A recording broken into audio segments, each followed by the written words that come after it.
สบายดีหมดสุขสู่คนมาจ้ามากินข้าวน้ำสาวถาเด้ออาหารมื้อนี้ก็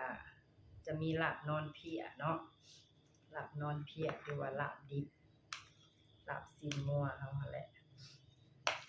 ลาบนอนเพียขมๆอำลำมีตับมียอมี30กีบแล้วก็มีคะน้ามีซีนสดๆมาเลยจ้าผักเฮากับมื้อนี้ก็บ่หลายปานใดมีผักกาดขาวมีมักแตงแล้วก็มีมะระนะมาคุยแซ่บๆนำกันลาบนอนเพียเนาะมากินข้าวเด้อ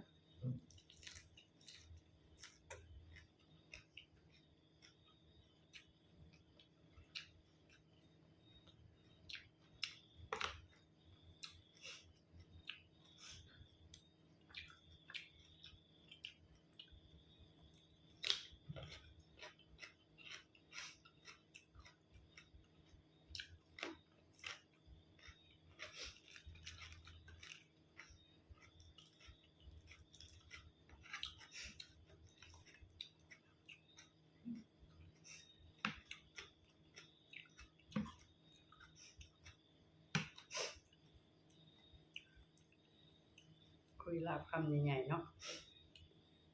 นี่มา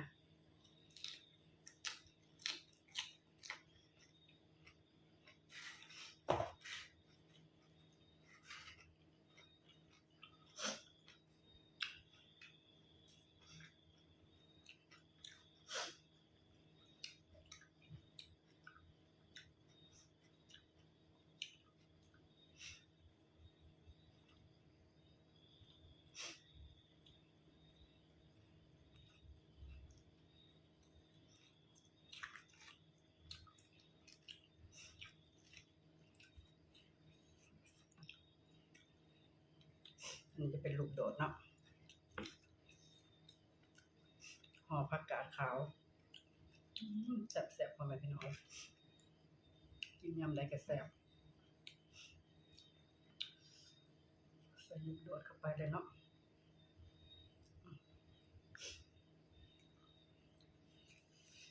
จ้าทุกคนมาจ้า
คุยคำใหญ่ๆแล้วเนาะพ่อแม่พี่น้อง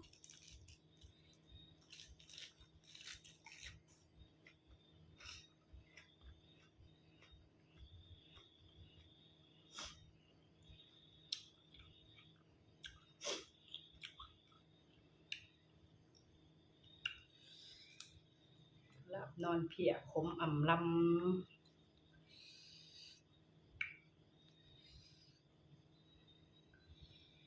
กำแกงปลาหละ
ผักเอาใบผักใหญ่เนาะ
หมดเนาะพ่อแม่พี่น้อง